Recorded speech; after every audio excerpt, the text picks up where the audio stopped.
मंडळाने मला मारुती जन्मोत्सवानिमित्त सलग 3ऱ्या वर्षी प्रवचनाची संधी दिल्याबद्दल मी मारुती सेवाभावी मंडळाची आभारी आहे. आज या वर्षीचे हे 2रे पुष्प आहे.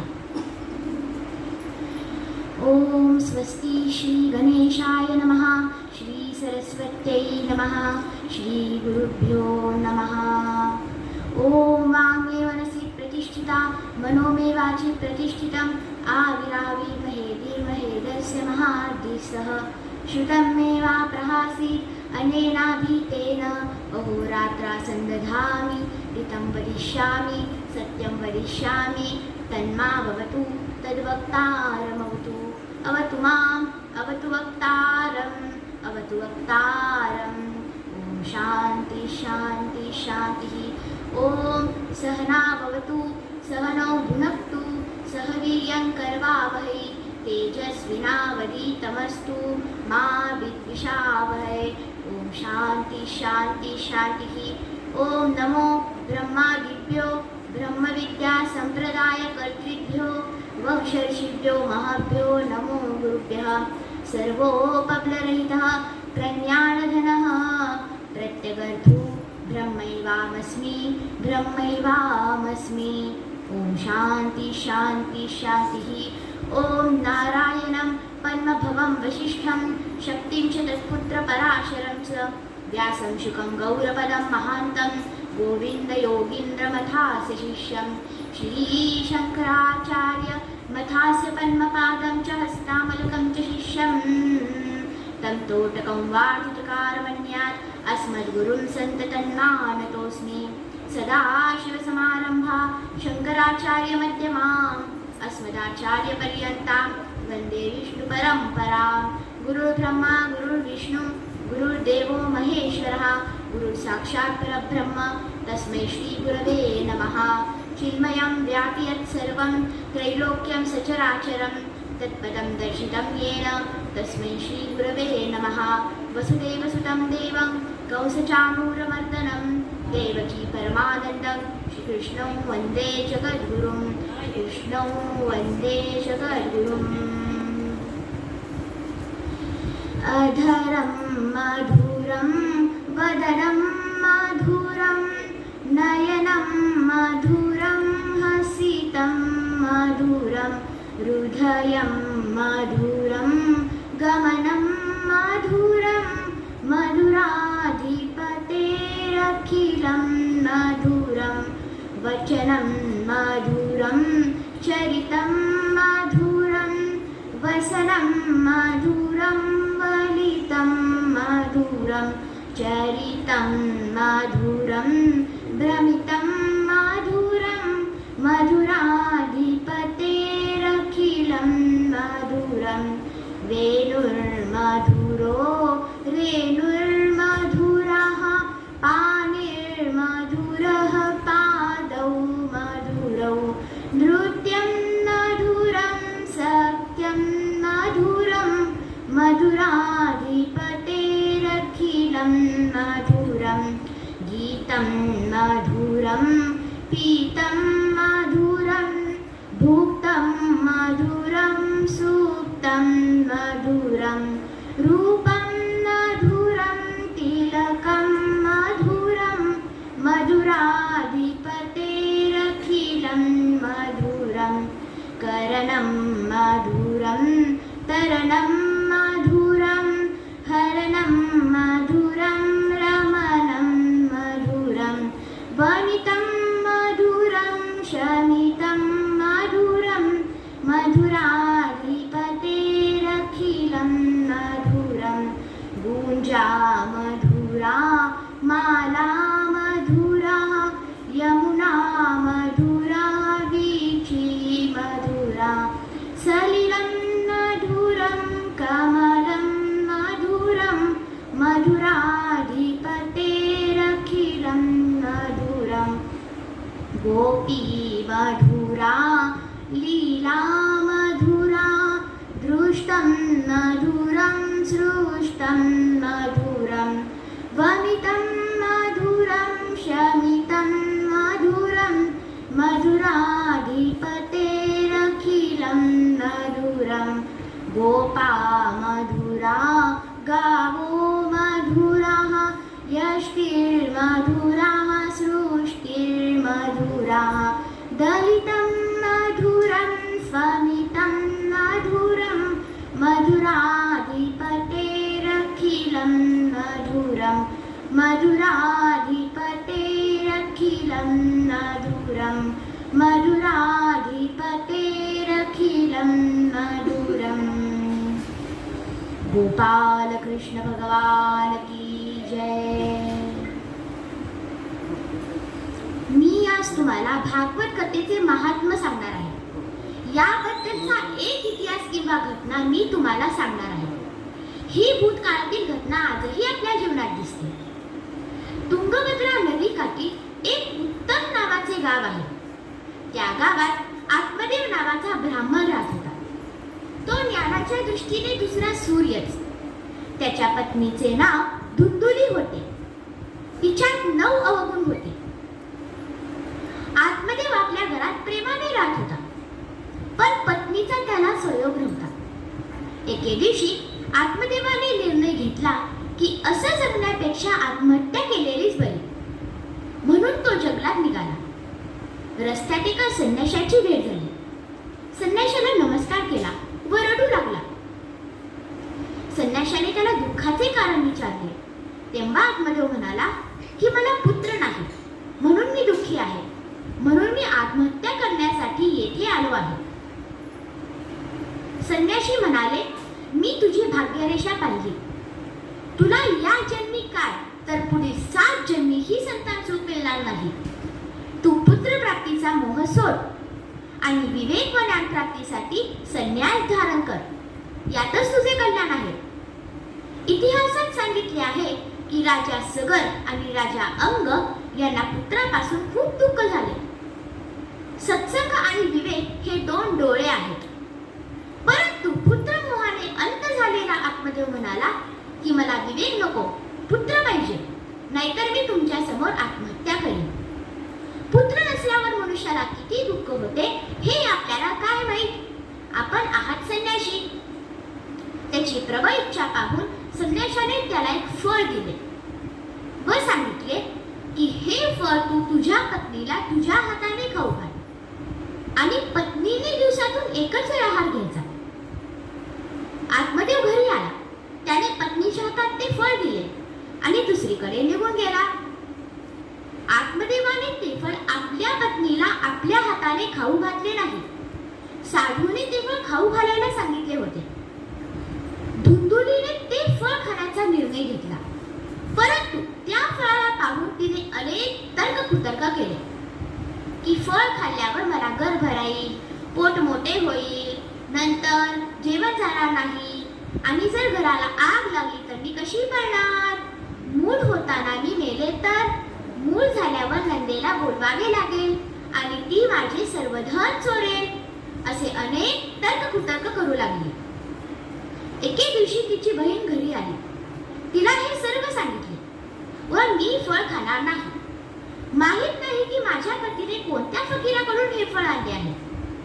बहीण म्हणाली, चिंता करू नकोस, माझ्या पोटात बाळ आहे, मी ते बाळ तुला देईन, तू मला धन दे। माझ्या घरात खाण्यासाठी पुष्कळ जण आहेत, पण खाण्यासाठीच काही नाही, आणि तुझ्या घरात खाण्यासाठी पुष्कळ आहे, पण खाण्यासाठी कोणी नाही। या फळात आणि त्या साधूमध्ये काय ताकद आहे हे पाहण्यासाठी आपण हे फळ गाईला खाऊ घालू। आत्मदेवाने पत्नीला विचारले, फळ खाल्ले का? तिने सांगितले, हो खाल्ले। काही दिवसांनी तिची बहीण मूल घेऊन घरी आली आणि धुंदुलीने घोषणा केली की मला पुत्र झाला। आत्मदेवाने आनंदाने त्या बाळाचे जातकर्म संस्कार केले। तेव्हा धुंदुली म्हणाली की याचे नाव माझ्या नावापासून पाहिजे, म्हणून बाळाचे नाव धुंदुकारी ठेवले। 3 महिन्यांनी गाईला बछडा झाला। त्याचे सर्व शरीर मनुष्यासारखे होते, पण कान मात्र गाईसारखे होते, म्हणून त्याचे नाव गोकर्ण ठेवले। दोन्ही मुलं हळूहळू मोठी होऊ लागली। गोकर्ण ज्ञानी होता तर धुंदुकारी दुष्ट होता। ज्या घरात चांगली संतती, संपत्ती आणि बुद्धी समजायला पाहिजे की त्याच्यावर भगवंताची कृपा आहे. धुंदुकारी चोरी करायचा. वेश्यांच्या संगतीने त्याने आपल्या वडिलांचे सर्व धन नष्ट केले. एकदा तर त्याने वडिलांना खूप मारले. आत्मदेव रडू लागला. घरात जर पुत्र जन्मला तर समजायला पाहिजे की हे आपले पूर्वजन्मीचे पाप आहे. कधी कधी पूर्वजन्मीचा कुशत्रू पुत्र रूपाने जन्माला येतो. आत्मदेवाचे धन मान सर्व धुंदुकारीने नष्ट केले. आत्मदेवाला शेवटी त्या संताची आठवण झाली व तो म्हणाला, पुत्र दुःखदायक ह. आता मी कोठे राहू, कोठे जाऊ, माझे दुःख कोण दूर करेल. तेव्हा गोकर्ण तिथे आला व आत्मदेवाला सुंदर असा उपदेश दिला.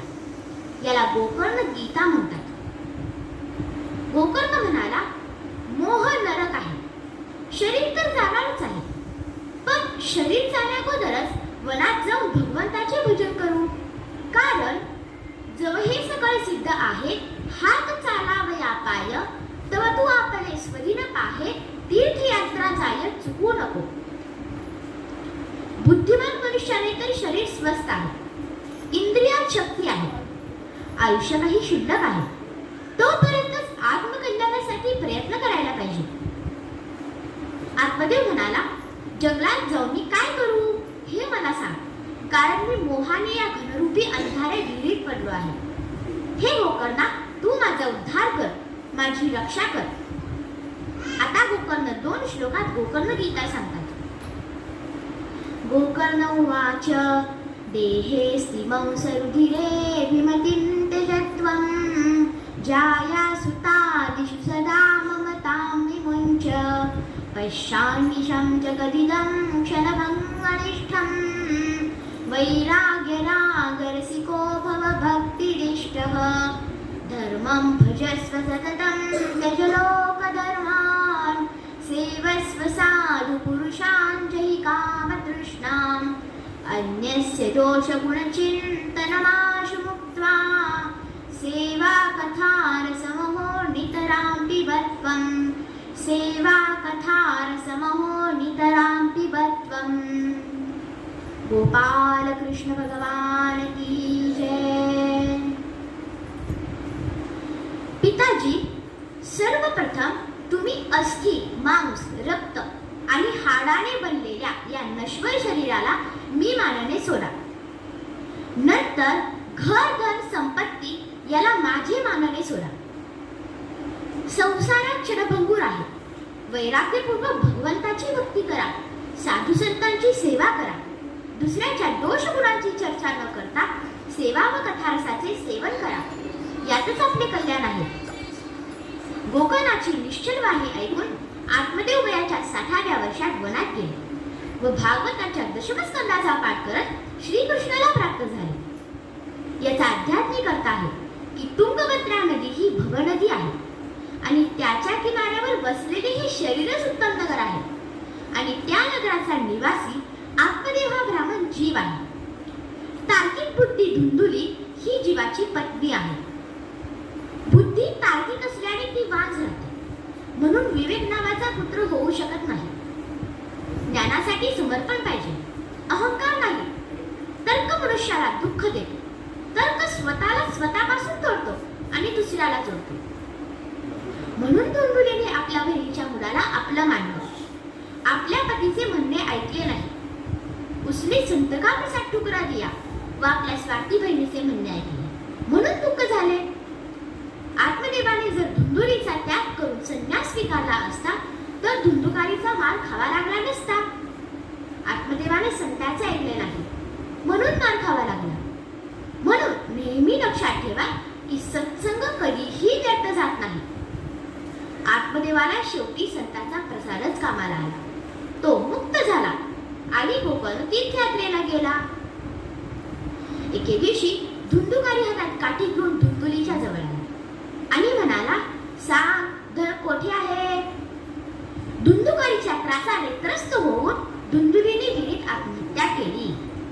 आता धुंदुकारी स्वतंत्र झाला. त्याने 5 वेश्या घरात आणल्या. वेश्या ज्या आहेत ज्यांना दिल्यावर नाही तर धनावर प्रेम असते. माऊली म्हणतात, वेश्या भोगी कवडा वेचे मग दारही चेपून येतेचे, तैसे लाजीरवाणे दीक्षिताचे काय सांगू. या 5 विषय म्हणजे शब्दादी 5 विषय. या 5 विषयांच्या सेवनाने हे 5 प्राणी मरतात. कुरंग शब्दाने मरतो, मातंग स्पर्शाने मरतो, पतंग रूपाने मरतो, भ्रूण गंधाने मरतो, मी रसाने मरतो. उन पांचों को यदि वह एक ही पुरुष भोगेगा तो वह कैसा नहीं मरेगा. एके दिवशी धुंदुकारीने एका राजाच्या घरी चोरी केली आणि पुष्कळ धन आणून वेश्याला दिले. त्याला वाटले आता या संतुष्ट होतील, पण झाले उलटेच. वेश्या कधीही तृप्त होत नाहीत, कारण त्या पुष्कळ पतिवाल्या असतात. जी रोज वर बदलते तिला वरांगना असे म्हणतात. राजा भर्तृहरीने ठीक म्हटले आहे. भोगोन भुक्त्वा वयमेव भुक्त्वा तपोन तृप्ता वयमेव तृप्तः कालोन यातो वयमेव यातो तृष्णान जीर्णा वयमेव जीर्णाः. भोजन आम्ही खात नाही तर भोजनच आम्हाला खाते. शराब आम्ही पित नाही तर शराबच आम्हाला खाते. त्या दिवशी वेश्याने धुंदुकारीला खूप शराब पाजली आणि त्याचे सर्व धन हिसकावून घेतले आणि त्याचा जीवही घेतला. त्याच्या तोंडात जळते निखारे घातले, त्यामुळे तो तरफडून मेला. त्याला जमिनीत गाठून वेश्या पेटून निघून गेला. अधोगतीने मेल्यामुळे तो भयानक प्रेत बनला. धुंदुकारी असाधारण आत्मा झाल्यामुळे त्याला गर्भ उपलब्ध झाला नाही व तो भटकू लागला. नास्तिक लोक पुनर्जन्म मानत नाहीत, परंतु तुकाराम महाराज म्हणतात, आम्ही वैकुंठवासी आलो याची कारणासी बोलिले जे ऋषी साच भावे वर्ताया. धुंदुकारीचा मृत्यू झाला हे गोकर्णाला कळाले. तेव्हा त्याने गयेला श्राद्ध केले, पुष्कळ दानधर्म केला. एके दिवशी गोकर्ण आपल्या घरी आला, पण रात्रभर त्याला त्या प्रेताने झोपू दिले नाही. गोकर्णाने आपल्या कमंडलूतील जल अभिमंत्रित त्याच्या अंगावर शिंपडले व विचारले की तू कोण आहेस, तुझी अशी दशा का झाली. तेव्हा धुंदुकारी म्हणाला की मी तुझा भाऊ धुंदुकारी आहे. माझ्या कुकर्माच्या कारणाने माझी ही दशा झाली. हे गोकर्णा, तू माझा उद्धार कर, माझी रक्षा कर. तेव्हा गोकर्ण म्हणाला की मी तुझे गैला श्राद्ध केले, त्याने तुझी मुक्ती झाली नाही. गयासुराला भगवंताने वरदान दिले आहे की जो तुझ्या शरीरावर पिंडदान करेल त्यालाच मुक्ती मिळेल. धुंदुकारी म्हणाला की मी खूप पाप केले आहे. दुसऱ्या दिवशी गोकर्णाने आपली इष्टदेवता सूर्यनारायणास प्रार्थना केली.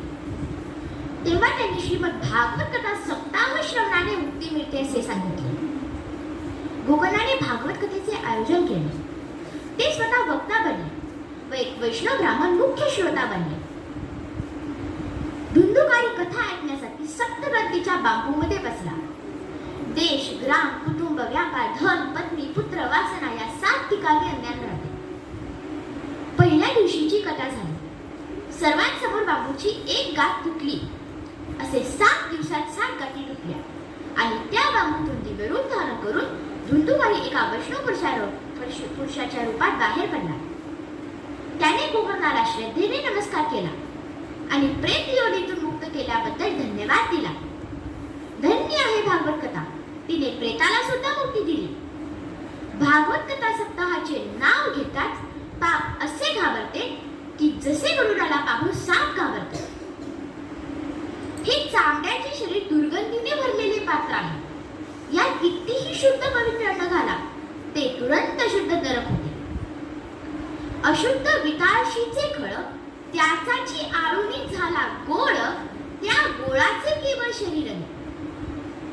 या क्षणभंगूर देहापासून मोक्ष मिळतो. हे एक जंक्शन आहे. येथून सर्व मार्ग जातात. स्वर्ग, नरक, वैकुंठ, किडे, मकोडे, पशु, पक्षी आदी.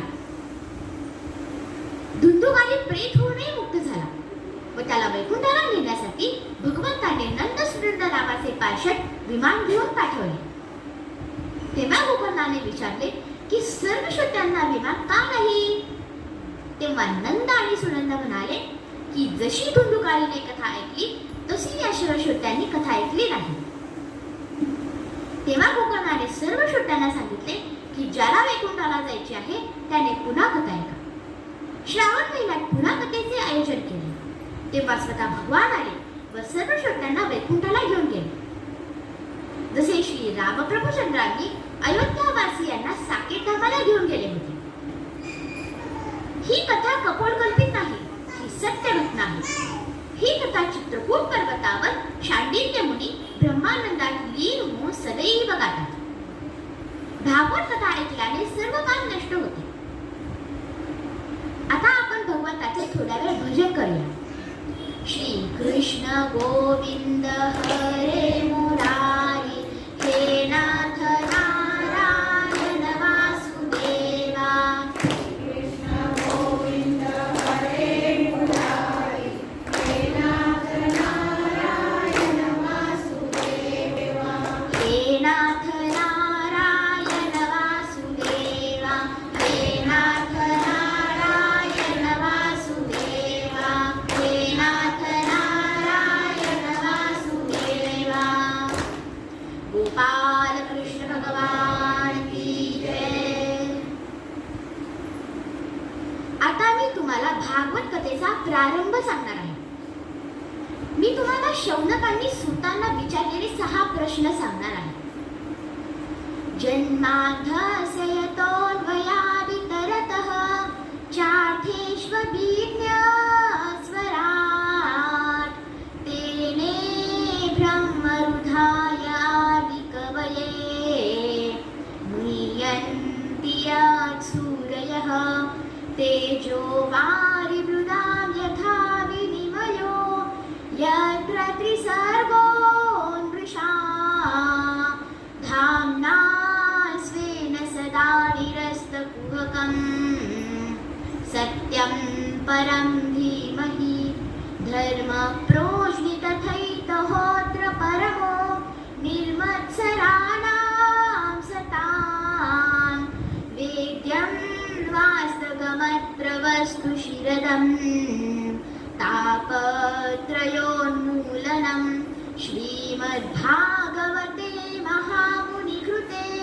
किं वा परैरीश्वरः सद्योरुद्यवरुध्यतेऽत्र कृतिभिः शुश्रूषुभिस्तक्षणात् निगमकल्पतरोर्गलितं फलं शुकं खादमृतद्रवसंयुतं पिबत भागवतं रसमालयं मुहुरहो रसिका भुवि भावुकाः. नैमिषे निमिषक्षेत्रे ऋषयशौनकादयः सत्रं स्वर्गाय लोकाय सहस्रसममासत.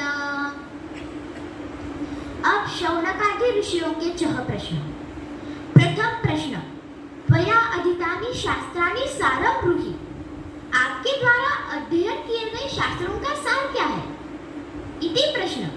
पुंसामेकं तत् श्रेयः. मनुष्य जीवन में श्रेय क्या है? तीसरा प्रश्न, ब्रूहि न श्रद्धानानां येनात्मा संप्रसिद्धति. श्रेय प्राप्ति का साधन क्या है? चौथा प्रश्न, अवतार कथापि. अवतारों का प्रयोजन क्या है? पांचवा प्रश्न, तस्य कर्मण्यति तथा. भगवान ने किन किन अवतारों में क्या क्या काम किया? और छठा प्रश्न, धर्मो का शरणं गतः. प्रभु के स्वधाम जाने पर धर्म किसकी शरण में गया? तर शौनकांनी सुतांना विचारलेल्या या 6 प्रश्नांवर पूर्ण भागवताचे 12 स्कंद आहेत. आता आपण भागवताच्या प्रारंभाकडे वळू. कोई कहे गोविंद कोई गोपाला मैं तो कहूँ सावरिया बांसुरी वाला. कोई कहे गोविंद कोई गोपाला मैं तो कहूँ सावरिया बांसुरी वाला. कोई कहे गोविंद कोई गोपाला मैं तो कहूँ सावरिया बांसुरी वाला. कोई कहे गोविंद कोई गोपाला मैं तो कहूँ सावरिया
कृष्णाला प्रत्येकाने वेगळी वेगळी नावे दिली. पण हा आहे कोण? सच्चिदानंद रूपाय विश्वोत्पत्त्यादि हेतवे तापत्रय विनाशाय श्रीकृष्णाय वयं नमः.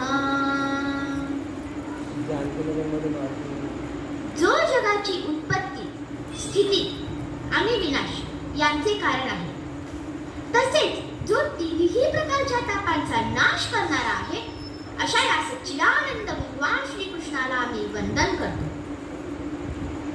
परमात्म्याचे स्वरूप सच्चिदानंद आहे. जसे अग्नीचे स्वरूप उष्ण आहे, पाण्याचे स्वरूप शीतल आहे, तसेच परमात्म्याचे स्वरूप सच्चिदानंद आहे. जो आपल्या स्वभावापासून एक क्षण पण विचलित होत नाही, तो त्या वस्तूचे स्वरूप असते. परमात्मा आपल्या स्वभावापासून एक क्षण पण विचलित होत नाही. जीव परमात्मत्वात विलीन झाल्यानंतरच सच्चिदानंद स्वरूपाला प्राप्त होतो. म्हणून प्रत्येक मनुष्यास एकच ध्यास असतो की मला कधी सत म्हणजे सत्य, चित म्हणजे ज्ञान व आनंद मिळेल. सत प्रकट रूपाने सर्वत्र आहे, चित आणि आनंद अप्रकट आहे. लोणी दुधातच असते, पण ते आपल्याला दिसत नाही. पण दुधाचे दही करून ते घुसळले तर लोणी दिसून येते. ठीक याचप्रमाणे माणसाला मनोमंथन करून आनंद प्रकट करावयाचा आहे. जसे लोणी दुधातच असते, पण ते आपल्याला दिसत नाही, तसा ईश्वरही सर्वत्र असूनही जगात दिसत नाही. तर भगवान कसे आहेत? तापत्रय विनाशाय श्रीकृष्णाय वयं नमः. परमेश्वराच्या स्वरूपाचे वर्णन करताना असे म्हटले आहे, तापत्रय विनाशाय, तिन्ही प्रकारच्या तापांचे निवारण करणाऱ्या भगवान श्रीकृष्णाला आम्ही वंदन करतो. पुष्कळ लोक विचारतात, वंदन केल्याने कोणता लाभ होतो? तर वंदन केल्याने पाप नष्ट होते. वंदन देवाला बांधून टाकते. दुःखात जो साथ देतो तो ईश्वर होय आणि सुखात जो साथ देतो तो जीव होय. पांडव जोपर्यंत वनवासात होते तोपर्यंत श्रीकृष्णाने त्यांना मदत केली. पण पांडव जेव्हा राज्यावर बसले तेव्हा श्रीकृष्ण तेथून निघून गेले. तर वंदन करण्याचा अर्थ हा आहे की आपली क्रियाशक्ती आणि बुद्धिशक्ती भगवंताला अर्पण केली पाहिजे. भागवताचा आरंभही वंदनानेच आहे व समाप्तीही वंदनानेच आहे. सूत सांगतात, राजा परीक्षितीने 7 दिवसातच सद्गती प्राप्त करून घेतली होती. आम्ही सर्व परीक्षितीच आहोत. हा जीव गर्भात आला आणि ज्याने माझे रक्षण केले तो 4 हाताचा पुरुष कोठे आहे, कोठे आहे असे म्हणत ईश्वराचा शोध घेणारा जीव परीक्षितीच होय. परीक्षिती म्हणजे भगवंताच्या दर्शनासाठी आतुर झालेला जीव. परीक्षितीच्या आतुरतेचे कारण होते ते हे की त्याला कळून चुकले होते की तो 7 दिवसात मरणार आहे. तक्षक नाग त्याला दंश करणार होता. प्रत्येक जीवाला तक्षक नाग डसणार आहे. तक्षक हा काळाचे स्वरूप आहे. सप्ताहाचे 7 दिवस असतात. या 7 दिवसांपैकी कोणत्याही एका दिवशी हा काळ अवश्य चालेल. मृत्यूचे भय माणसाला असते. जे भागवताचा आश्रय घेतात ते निर्भय होतात. तर या भागवताची रचना कशी झाली? व्यासांनी ब्रह्मसूत्र पुराणे लिहिली, पण त्यांना मनःशांतीच मिळाली नाही. तेव्हा त्यांना वाटले की मी एवढा मोठा झालो पण माझ्या मनाला शांती का नाही? वृद्धावस्था म्हणजे परिपक्व अवस्था आहे. वृद्धावस्थेत मग थांबायलाच पाहिजे, पण माझ्या मनाला शांती का नाही? एके दिवशी नारदजी व्यासजींच्या आश्रमात येतात. जेव्हा शिष्य परिपक्व होतो तेव्हा गुरु आपण होऊन येतात. माझ्या विठोबाचा कैसा प्रेम भाव, आपणच देव होई गुरु. गुरु शोधून मिळत नाहीत. नारदजी व्यासजींना विचारतात, आपण अशांत का? तेव्हा नारदजी म्हणतात की माझ्या मनाला शांतीच नाही. तेव्हा नारदजी म्हणतात की तुम्ही एवढं सारं ब्रह्मसूत्र पुराण लिहिले ते कोणा एकासाठी लिहिले? तळागाळातील लोकांना याचा काय फायदा? म्हणून तुम्ही श्रीकृष्ण कथा लिहा. तेव्हा व्यासजी म्हणतात, कृष्ण कथा का? तेव्हा नारदजी म्हणतात की कृष्ण हे एक असे व्यक्तिमत्व आहे की जो सर्वांना आवडतो, सर्वजण त्याचे भक्त आहेत, जो लबाड बोलणारा सर्वजणच. हे भागवत नाही तर पाणपोई आहे. जसे सर्वजण तहानलेले पाणपोईवर पाणी प्यायला जातात व त्यांची तहान भागते, तसे भागवत आहे. पहा ना, जसं भवसागरातून तरुण जाण्यासाठी जशी नाव असते, ती जशी पोहता येणाऱ्यांना व न पोहता येणाऱ्यांनाही तरुण नेते, तसे भागवत ज्ञानी व अज्ञानी सर्वांनाच भवसागरातून तरुण नेण्यासाठी आहे. संतांच्या कृपेशिवाय हा जीव कृतकृत्य होत नाही. तेव्हा नारदजी आपले चरित्र सांगतात. मी लहान असताना मी व माझ्या आईने संतांची सेवा केली व मला संतांनी ओम नमो नारायणा हा मंत्र दिला.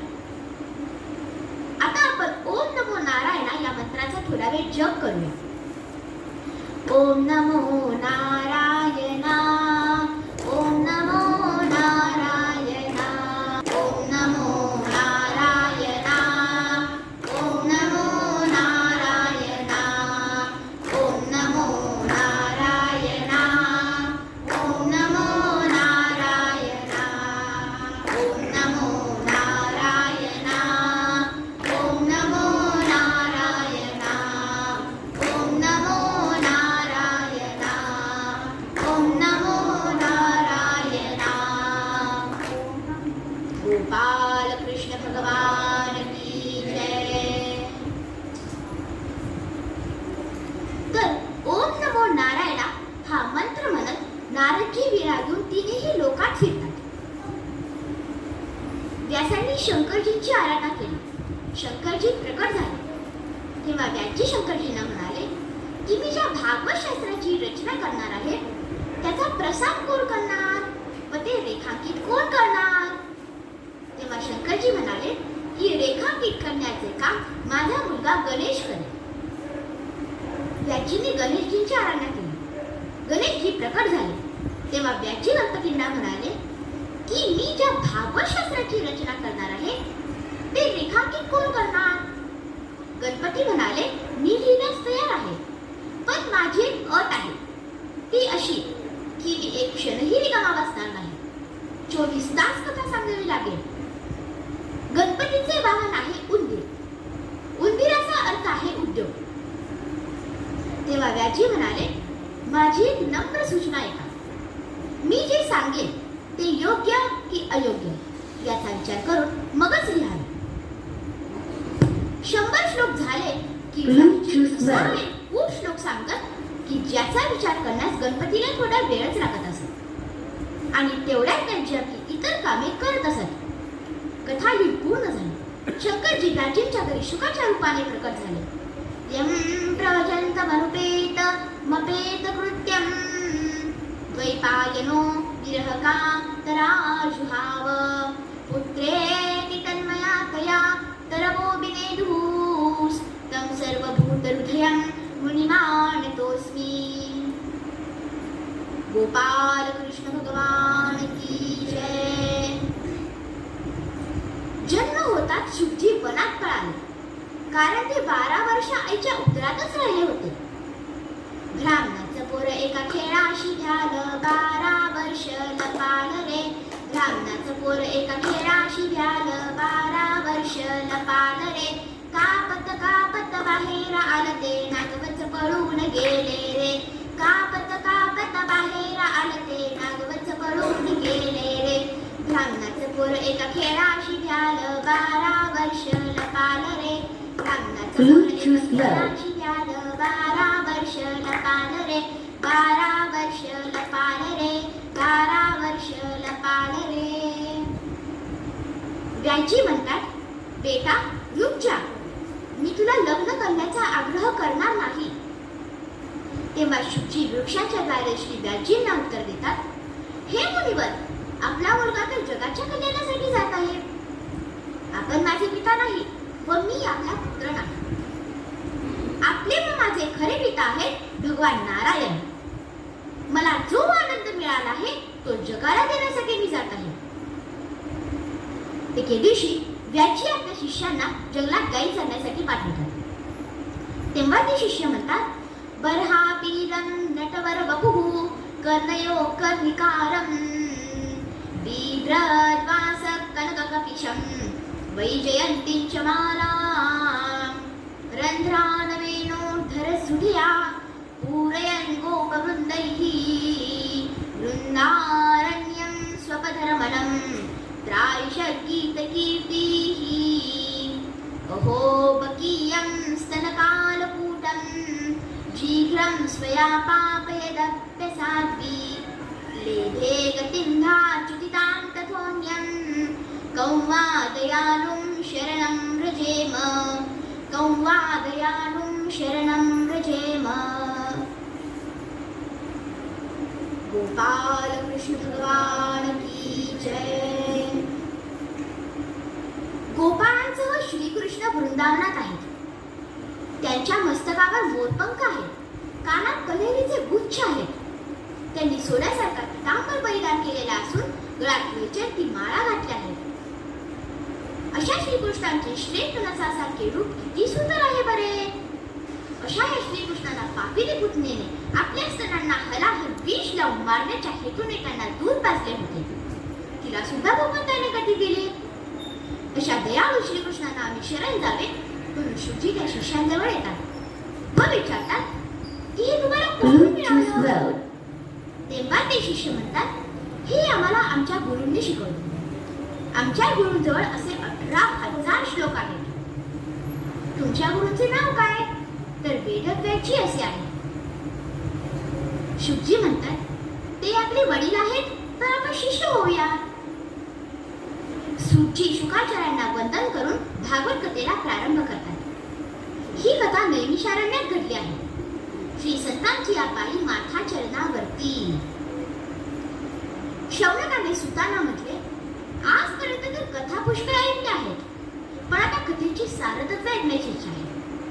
आपण कोटीसुराच्या समान आहात, तर आपणच आम्हाला या सर्व कथांचे साराभूत तत्व सांगा.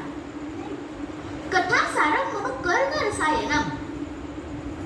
अनेक ऋषीमुनी गंगातीरी बसले होते, पण कथा करण्यास कोणीही तयार होईना. तेव्हा भगवंताने शुकाचार्यांना प्रेरणा दिली की तुम्ही गंगातीरी जिथे राजा परीक्षिती व अन्य ऋषीमुनी बसले आहेत तेथे जा. ही कथा शुकाचार्यांनी परीक्षितीला शुक्ताला सांगितली. जेव्हा शुची कथा सांगण्यास प्रकट झाले तेव्हा ही वार्ता सगळीकडे पसरली. देव सुद्धा अमृत घेऊन आले व वरूनच शुचींना म्हणाले की आम्ही अमृत आणले आहे, हे राजाला द्या व आम्हाला कथामृत द्या. शुची देवांना खाली या असे म्हणाले. सकळांचे येथे आहे अधिकार. शुकजींनी परीक्षितीला कथा सांगितली व राजाला 7 दिवसांत मुक्ती मिळाली. परीक्षिती काही साधारण व्यक्ती नव्हते. त्यांची आजी द्रौपदी, परदादी कुंती, परदादा भीष्म या कुळात जन्मले होते. ब्राह्मणाने परीक्षितीला शाप दिला, तो तुमच्या आमच्या उद्धाराकरिताच. शुकजी कथा सांगतात व परीक्षित मुक्त झाले. ही वार्ता ब्रह्मलोकात पसरली. तेव्हा ब्रह्मदेव म्हणाले की 4 वेळ ऐकूनही परीक्षितीला मुक्ती मिळाली नाही आणि भागवत कथा ऐकून परीक्षित मुक्त झाले. तेव्हा त्यांनी तुला केली. एका पाट्यात 4 वेद आणि एका पाट्यात भागवत ग्रंथ ठेवला, तर भागवताचे पाढे जड झाले. तेव्हापासून भागवत कथा ही मुक्ती देणारी आहे हे समजते. सनत कुमारांनी भागवत कथा ऐकली व बद्रीनाथाला नारद फिरत असताना सनत कुमारांनी भागवत कथेचा महिमा नारदांना सांगितला व उदासीनतेचे कारण विचारले. तेव्हा नारद म्हणाले, पृथ्वी ही कर्मभूमी आहे, मृत्यूलोक खूप चांगला आहे, म्हणून मी ते फिरायला आलो. तर इथले लोक कसे आहेत? हमने जिनकी अजीब तस्वीर देखी, एक हस्ता है 10 रोते में. हमें हस्ते मुकड़े 4 मिले, दुखियारे मुकड़े 1000 मिले. नारद म्हणतात, माझ्या देशात सत्य, तप, दया, दान, क्षमा काहीही राहिले नाही. माणूस बोलतो एक, त्याच्या मनात असते दुसरेच आणि करतो तिसरेच. कलियुगाचे दोष पाहत असताना नारद वृंदावनातून आकाशमार्गाने फिरत फिरत त्यांनी एक दृश्य पाहिले. वृंदावनात एक स्त्री होती. तिच्या सेवेला हजारो स्त्रिया होत्या. तिने मला पाहिले, मी तिला पाहिले नाही. तिने मला हाक मारली, ओ साधू रुको. थांबतात व तिला विचारतात, देवी तू कोण आहेस? तेव्हा तिला वाटले की हे तर रोज माझा आश्रय घेतात आणि हे मलाच ओळखत नाहीत. तेव्हा ती म्हणाली की मी भक्ती आहे व माझी ही दोन मुलं ज्ञान व वैराग्य आहेत. हे म्हातारे झाले आहे. मी वृंदावनात आले, मी तर युवा राहिली, परंतु ही मुलं तशीच राहिली. वृंदावनामध्ये भक्ती नाही, पण ज्ञान व वैराग्यच नाही. माझा जन्म द्रविड देशात झाला, माझी वाढ कर्नाटकात झाली. पंढरपूर येथे भक्तीचे दर्शन झाले व गुजरात येथे म्हातारी झाली. गुजरात धनाचा लोभी आहे म्हणून भक्तीची मन भिन्न झाली. नारदजीने भक्तीचे दुःख जाणले व ते अंतर्धान झाले व त्यांनी उपाय शोधला. ते भक्तिदेवीला म्हणाले, तू चिंता करू नकोस, भगवंताचे स्मरण कर, ते तुझं कल्याण करतील. कन्हैयाने द्रौपदीचे गोपींचे रक्षण केले, तुझं पण रक्षण करतील. गोपींचे रक्षण केले कारण गोपीच्या निष्काम प्रेमाने कृष्ण ऋणी बनला. तर एकदा श्रीकृष्ण आजारी पडले, म्हणजेच त्यांनी आजारी पडल्याचे नाटक केले. कोणतीही औषधी लागू पडत नव्हती. तेव्हा वैष्णव भक्तांची चरण धूळ औषध म्हणून मागितली. कोणी वैष्णव जर आपल्या पायाची धूळ देईल तर भगवंताचा आजार बरा होईल. भगवंताच्या राणांना चरणरजाची मागणी केली. तेव्हा सर्व राणांना आश्चर्य वाटले की जर प्राणनाथांना आपल्या पायाची धूळ दिली तर मोठे महापाप होईल व त्यामुळे नरकात पडावे लागेल. नरकात कोणी पडावे? आम्ही आमच्या पायाची धूळ देणार नाही. दुसऱ्यांनाही विचारले, कोणीही देण्यास तयार होईना. ते शेवटी गोपींपर्यंत ही गोष्ट येऊन पोहोचली. गोपींना कळाले की त्यांचा कृष्ण आजारी आहे. जर या आजारापासून कृष्ण बरे होत असतील तर आम्ही आमच्या पायाची धूळ देण्यास तयार आहोत. यामुळे जर आम्हाला कोणतेही दुःख भोगावे लागले तरी ते भोगण्यास आम्ही तयार आहोत. त्यांनी आपल्या पायाची धूळ दिली. भगवंताचा आजार बरा झाला. खऱ्या निष्काम प्रेमाची ही परीक्षा होऊन गेली. भागवताचे फळ आहे निष्काम भक्ती. ती भगवंताला प्रसन्न करते. तर द्रौपदीचे रक्षण केले कारण द्रौपदी ही कोमल स्वभावाची दयारूपी आहे. तिचा स्वभाव अति सुंदर असतो, तोच भगवंताला प्रिय असतो. अश्वत्थामाने द्रौपदीच्या 5ही मुलांना झोपेत मारले, परंतु जेव्हा अर्जुनाने द्रौपदीच्या समोर अश्वत्थामाला उभा रावले तेव्हा तिने त्याला मारू दिले नाही. ती म्हणाली, तो गुरुपुत्र आहे, ब्राह्मण आहे, त्याची विधवा आहे, त्यामुळे याला मारू नका. याला मारून माझा एकही मुलगा जिवंत होणार नाही.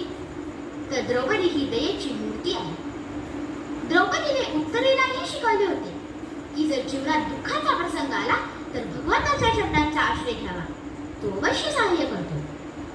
म्हणून जेव्हा उत्तरेच्या गर्भावर अश्वत्थामाने ब्रह्मास्त्र सोडले व तिच्या अंगाची आगाग होऊ लागली तेव्हा ती पळत पळत श्रीकृष्णाकडे गेली. श्रीकृष्ण उत्तरेच्या गर्भात शिरले व त्यांनी परीक्षितीचे रक्षण केले. जसे द्रौपदीची हाक ऐकून श्रीकृष्ण भरसवेत द्रौपदीला वस्त्रे पुरवण्यास आले. सारी बीच नारी है की नारी बीच सारी है, सारी की ही नारी है की नारी की ही सारी है. शुकाचार्य म्हणतात, राजा तू घाबरतोस कशाला? अजून 7 दिवस शिल्लक आहेत. मला भगवंताचे जे दर्शन झाले आहे तेच दर्शन मी तुला देण्यास आलो आहे. मी तुझ्याकडून काही घेण्यास नव्हे तर देण्यास आलो आहे. निरपेक्ष आहे. प्रभू चिंतनात इतका आनंद आहे की त्यामुळे मला भूकही लागत नाही. भगवंताच्या चिंतनात माझे वस्त्र कसे व केव्हा सुटले हेही मला कळाले नाही. हे राजा, मी तुला 7 दिवसात श्रीकृष्ण दर्शन घडवीन. व भगवंताची आम्हाला हीच विनंती आहे की तुम्हा अर्पिता तेन देवेश प्रियपामे सदा शिवम. श्री गोपाळ कृष्णार्पणमस्तु.